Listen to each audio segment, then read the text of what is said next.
Scott's here. He's the founder of Sigea, our featured data storage solution. Scott, welcome back to the channel. You and I have talked many times.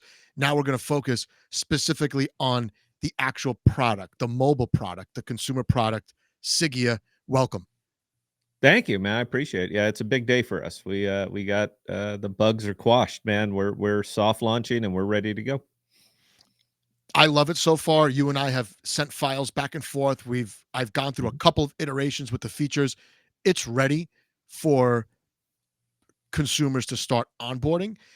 And I just want to, for the audience, set the scene for us as to what data storage actually, what the industry looks like now, and what you built specifically, if you can get into that. Yeah, sure. I spent about the last 25 years of my life building data centers. That was it. Power quality, power distribution, and I work for. I've done work for all of the all the major players: Microsoft, Facebook, Google, Apple. I mean, I've been around, and w- once I saw the industry and really started to get into it and realized what they're actually doing to your with your data, I was a little bit horrified. And it simply came down to there must be a better way. The data storage market is about $320 annually. It's a massive market. That's just to store and house the data. But the data sales market is a little bit over $1 trillion. So I started getting into terms of service, actually reading them. And when I got into it, I'm basically giving them permission to copy my data, house my data, sell my data, do whatever they want with my data. And that was kind of it for me. I said, there's got to be a better way. So here we are. So just to be clear, I send an email with an attachment through Gmail, or I upload pictures to my iCloud, iMemories, whatever it is. Mm-hmm. Those companies you're saying can copy your data and then do whatever they want with the copy. Is that right? Effectively, yeah. So they're able to sell it to, let's say, advertisers or whoever's willing to pay for whatever purpose. They're able to train on your data using whatever software or individuals that they're trying to train. And this is all done technically with your permission as soon as you agree to the terms of service. That's correct. I mean, read them for yourself. They're not doing this in they're not exactly doing this in secrecy. It's in their terms of service. They let you It's in their know terms that of they're service. doing this. Yeah. Right. So if So they're you've not ever read the 68-page PDF for every single application that you've downloaded to your phone, that's in there. And I would imagine data is, for a lot of applications, the sole reason for them creating the app is they want data because it's a profitable market on the back end for them. While you're using an application, you're giving up something you don't even realize is valuable. Is that fair to Sure. say? It is. Okay. They give you convenience and you give them permission. It's right there. Just take a look read the terms for yourself, punch them into Grok and say, is this what they said? It'll be confirmed.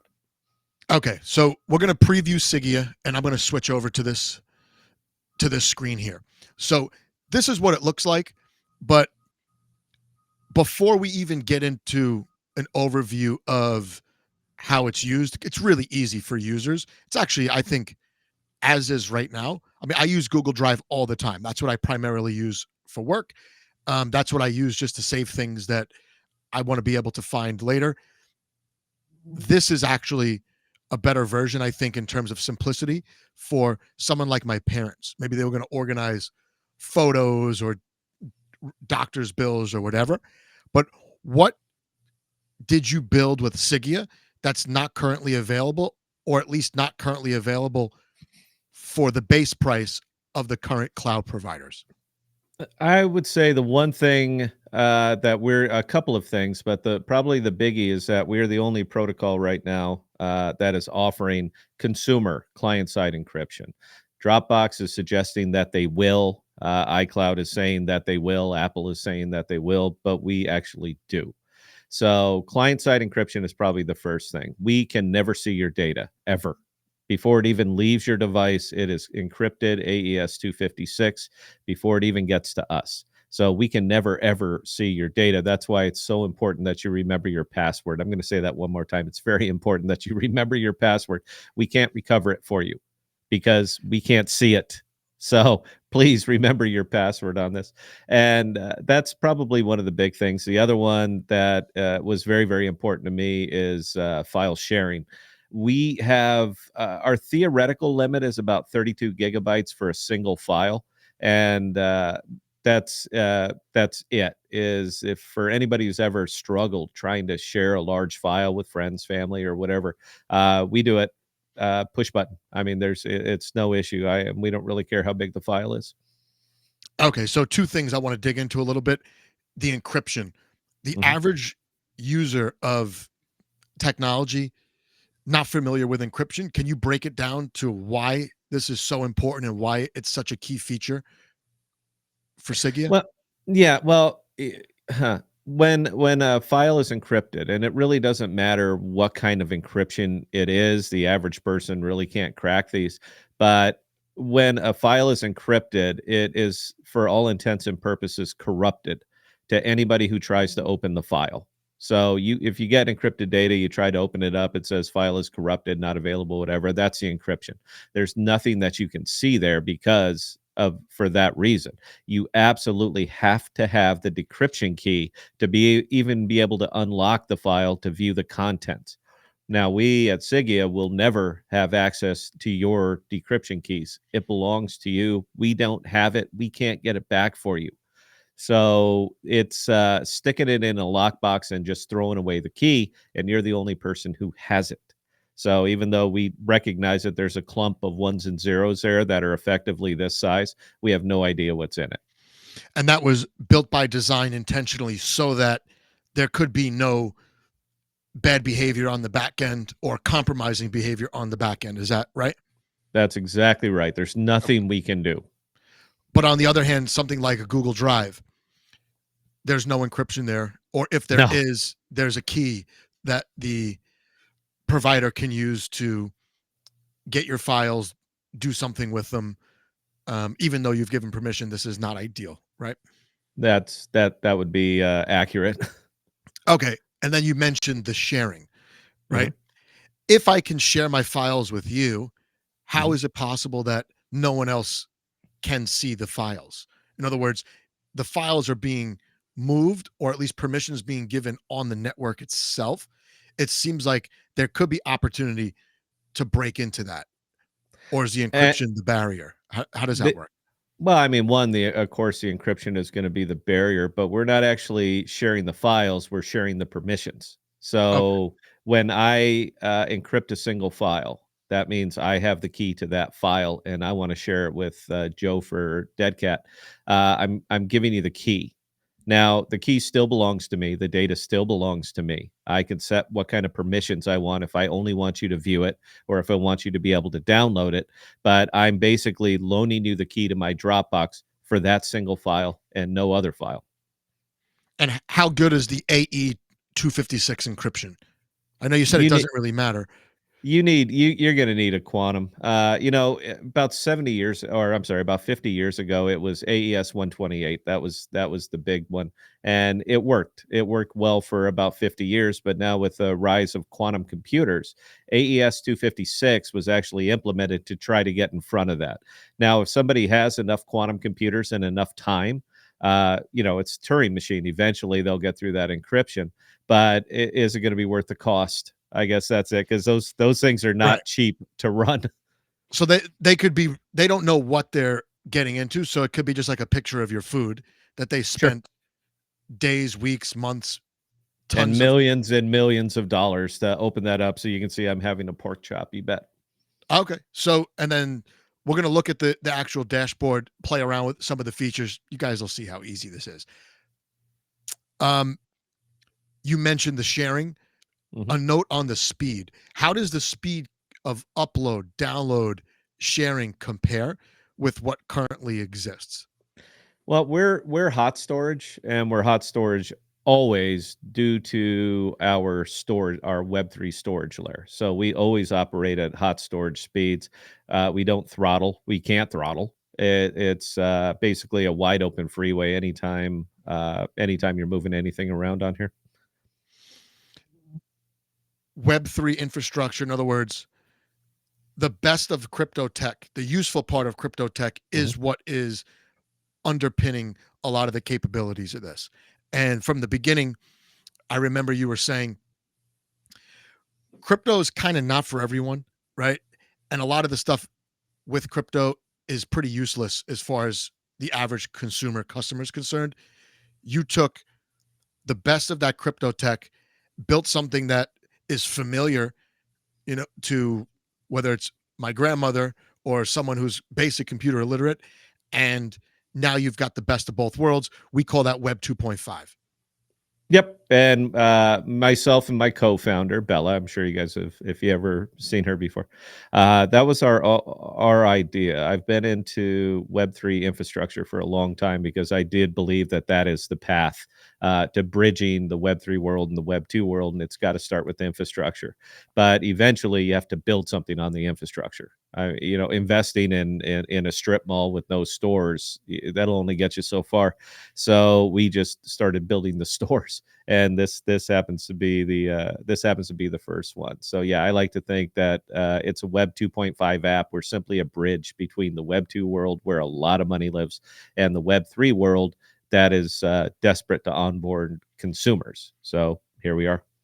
All right, let's take a look at the dashboard, play around with some of the features, get people onboarded.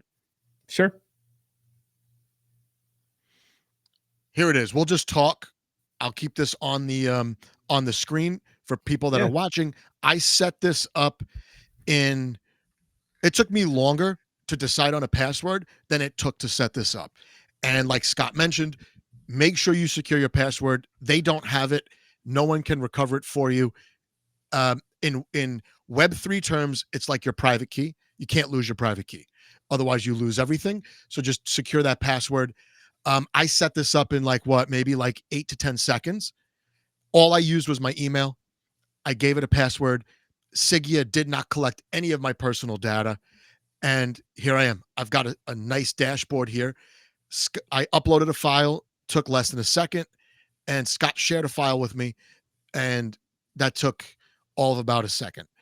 So, Well, what do you I'll want to tell you what. highlight here? Oh, good. I will share another file with you, but while Let's do you're it. talking, go for it. Sure. So, a lot of things in crypto are very hard to use because it's deliberately made different from the typical internet stuff that we're used to.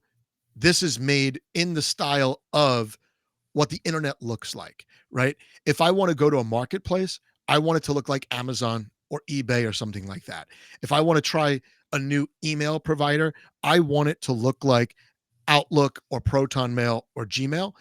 And this looks like something built along those veins. And it is not your typical crypto Web3 thing. I see my alert up here. The file is shared and I have to accept it. And it's an MP3. So it's, somewhat of a substantial file size. And that's it. I go into the shared with me section here. And, even since the last time I used this has actually improved. So you guys did a nice job in a short amount of time, kind of sprucing it up for users. That was this one you just shared. So I Yeah, like this. click it. I like this. The River of Dreams. Yeah, play it. Go ahead and preview it.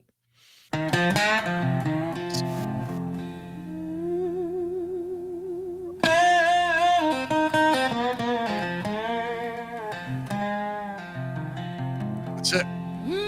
Perfect streaming. Sounds like my playlist already. Yeah. Here we go. This It's a sounds good, like it's a this is good good. song too, man. Yeah. This sounds like are you familiar with War and Treaty? Yup. That's what this reminds me of. And I could download it and then it becomes my file even though it was yours. Yep. Because I allowed you to. Awesome.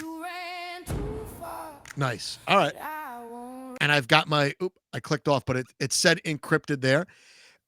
Is there ever a reason to turn off the encryption? Is there a feature that will you know rely on the Yeah, de-encryption of a file, or is that just not practical? we will never allow you to turn off the encryption to us because as soon as we Okay. do that, we can see your files. So we will never ever allow that. Okay. Let me upload something here. Yeah. I mean, this is easy. What do we got here? Anything good? I don't really have any good files on my computer. I keep it pretty bare. Oh, I got a good one here. This is that's it. I mean, it was just a JPEG, but I like when it happens instantly. If I go to my dashboard, is it there? And that's it. So this was the degen draft. The degen draft AI generated Yeah, yeah. for that alcohol-free buzz for the crypto trader, and that's it. Um, Yep, and just like that, you could share the file with me. Go ahead and hit the share button. and I'm User, adding you by your self-selected username, right? There's just no type in the podcast or PODO, anything like that. It'll autofill. try again. Just, That's it. yep. So click me. Decide what you want me to do with that file. So you can give it to me for 7 days. You can give me just view privileges. You can give me editing privileges, which means that I can download it. It's So again, completely up to you how long you want me to see it. If you I'm want not me exactly sharing the file with you. I'm simply giving you permission to as view it. the only person who can view it through the encryption. Yep. And I'm only sharing one file, but I could do a bulk share, I'm guessing, or I No, could share not at release. We'll put that into the not at release, update. but that's on the Yep. back burner. Okay. And Yep. let's do a folder. Yeah, I'm a big fan of folders. Yeah, me too. Here we go. So if I get rid of this, I should have that new folder come up and I could just drag in, or I have to actually go in here. Nope, you got to click. We haven't put in dragging yet. Okay. Dragging. Yeah. And how do I get it to the folder? Hit. Are you on dashboard? Yep. Close out the file you have open right now. Little X. Hmm. And then I can't see it from here, Joe. So edit this part. Sure. Let me see. Yeah, see all folders right there on top. Nope. Go up. Scroll up. See all folders. Yep. See that you just said that said images. Click in the folder. And there won't be anything there, but knock yourself out. Upload all you want. Okay, so I can upload directly to the folder. Yep. And again, we'll clean this up, through updates. But right now, we're focused on MVP. So we'll put in some more user friendly features probably in And the first update. and I just uploaded a 10-minute HD video. It took less than probably like a half a second. Right So now, it is encrypting. So we're kind of beating up your system up there a little bit, but it is encrypting, and then it gets to the upload part, and then you're going to see your video. okay, perfect. Mhm. Um, And that video, regardless of the size of it, can be shared.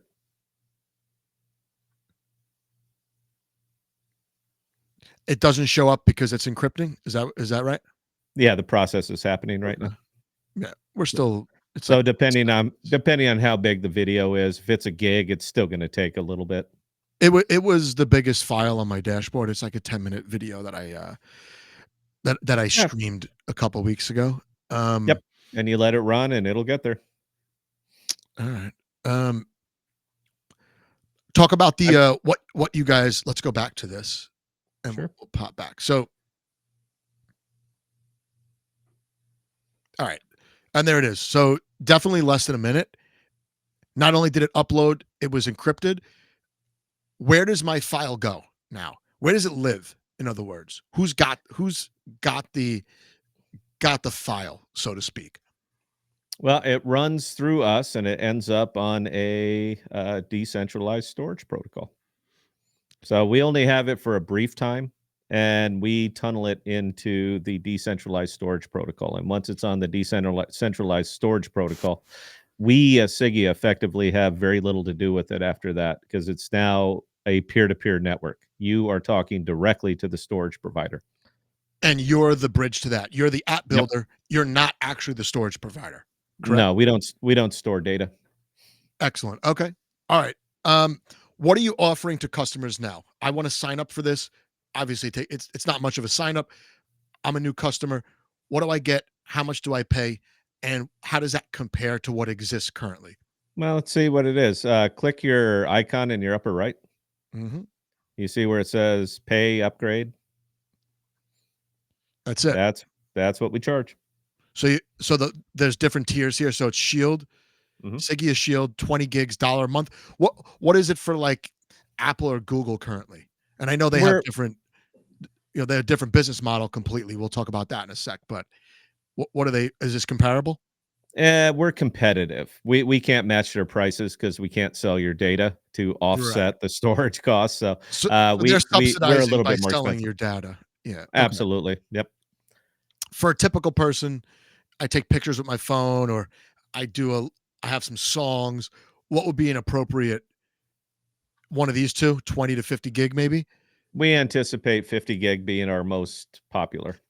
Okay. All right.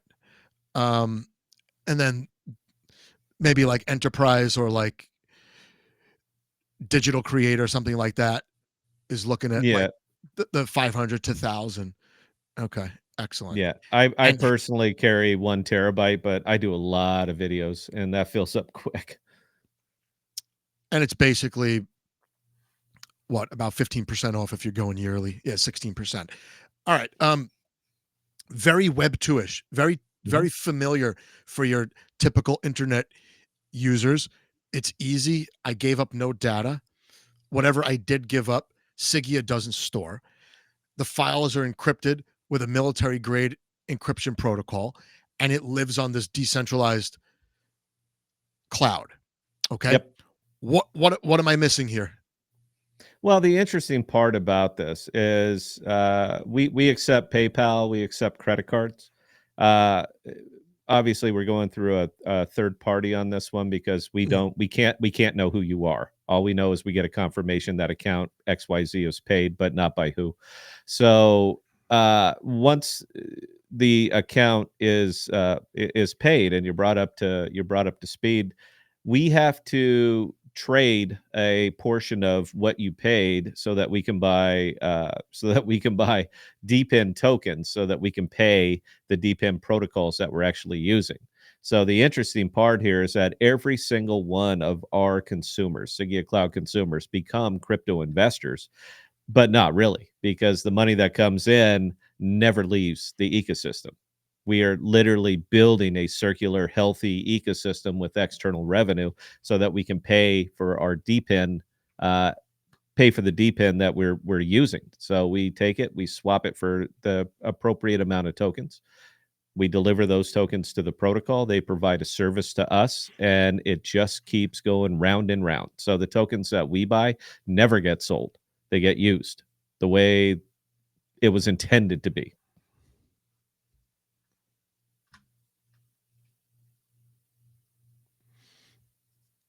All right, man. I really appreciate the overview you gave us. I've been following this loosely. I watched the last couple streams on the podcast over there on YouTube. Things are happening. Things are coming along. Where I see where you're at now, you have a Mhm, product that people can start using. mhm. It's mobile friendly, It's not a desktop. we have apps. It's kind of funny because we never even talked about that. You know, we have apps, right? iOS and Android. Mhm. You Oh, I know. Sigea Cloud, yeah. I have it on my iPhone. I'm going to be switching to Android in the next couple of weeks. Um, this is what needs to happen. You need consumer products. You Mhm, mentioned that there's crypto on the back end for the mhm. technology features. Users do not have to interact with that at all. No. And um, you've got this product now. Where are you now versus where you would like to be in 6 months, 10 months, 12 months from now? What's going to be added as terms of features or performance that you think would be helpful for people to know? Well, one of the big ones that we're going to push into the first update is for those that are stuck over there on iCloud but wish that they had a different cloud, a single push button to migrate your data from iCloud over to Sigea Cloud, and then make sure that it's not on iCloud anymore. So that's one of the big. We want ease of use, quality of life kind of stuff. So for Mhm. people, they don't need 15 different cloud providers. We believe that one is, more or less good enough. If it's so, we want to make sure that we can ease that into them, and the rest of it's going to be quality of life. We are launching MVP. There are some other things that we could do with it, but if we keep taking time to add more and more features now, we'll never launch because there's Mhm. always something else that we can do. So it's kind of exciting because we're going to be able to get a lot of feedback from our actual consumers. I wish it did this. I wish it did this, and all of that. We will take it. We'll digest it. We'll war game it, and we'll see what we can pack into the upcoming updates. But yeah, functionally, there's really nothing else that we have to do to this. It works. We're going to make it more efficient. Obviously, we're going to try to make it faster, try to make it smoother, and all that. But other than that, it's just quality of life. What do our consumers want to see? We're not building this and saying this is our vision. We want to make your life as comfortable as possible using our protocol. So we want to find out what the people want, and we're going to build that because it just seems to make sense. All right. Well, we'll keep up with this. Thanks so much, man. Appreciate it. Can't wait to release this onto the appropriate channels. And yeah, people try it out. It's sigiacloud.io.